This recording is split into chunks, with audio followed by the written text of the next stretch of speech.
ত্রয়োদশ জাতীয় সংসদ নির্বাচন আয়োজনের কার্যক্রম স্থগিত চেয়ে রিট আবেদন করেছেন এক আইনজীবী। বাংলাদেশ কংগ্রেসের পক্ষে দলটির মহাসচিব আইনজীবী মোহাম্মদ ইয়ারুল ইসলাম বুধবার হাইকোর্টের সংশ্লিষ্ট শাখায় রিটটি জমা দেন। বিচারপতি শিকদার মাহমুদুর রাজি ও বিচারপতি রাজি উদ্দিন আহমেদের বেঞ্চে আগামী সপ্তাহে রিটের উপর শুনানি হতে পারে বলে ইয়ারুল ইসলাম বলেছেন। রিট আবেদনের প্রধান নির্বাচন কমিশনারকে বিবাদী করা হয়েছে। আগামী বছরের ফেব্রুয়ারির প্রথমার্ধে জাতীয় সংসদ নির্বাচন আয়োজনের সিদ্ধান্ত দিয়েছে অন্তর্বর্তী সরকার।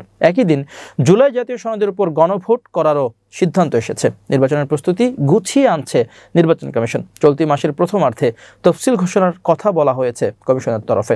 রিট আবেদনকারী ইয়ারুল ইসলাম BDNews24.com-কে বলেন, জাতীয় সংসদ নির্বাচনে জেলা নির্বাচন কর্মকর্তাদের পরিবর্তে জেলা প্রশাসকদের রিটার্নিং অফিসার এবং উপজেলা নির্বাচন কর্মকর্তাদের পরিবর্তে উপজেলা নির্বাহী কর্মকর্তাদের অর্থাৎ UNOদের সহকারী রিটার্নিং অফিসার হিসেবে নিয়োগ দেওয়া হয়। তিনি বলেন, নির্বাচন কমিশনের নিজস্ব জনবল থাকতে হবে। সংবিধান অনুসারে নির্বাচন পরিচালনা করবে নির্বাচন কমিশন এবং নির্বাহী বিভাগ নির্বাচন কমিশনকে সব ধরনের সহযোগিতা দেবে। কিন্তু নির্বাহী বিভাগের কর্মকর্তা দিয়ে নির্বাচন কমিশন সচিবালয় ও নির্বাচন পরিচালনা করা সংবিধানের সঙ্গে সাংঘর্ষিক। তাই জেলা প্রশাসকদের রিটার্নিং অফিসার এবং উপজেলা নির্বাচন কর্মকর্তাদের পরিবর্তে উপজেলা নির্বাহী কর্মকর্তাদের সহকারী রিটার্নিং অফিসার হিসেবে নিয়োগ কেন আইনগত কর্তৃত্ব বহির্ভূত ঘোষণা করা হবে না তা জানতে রুল চাওয়া হয়েছে।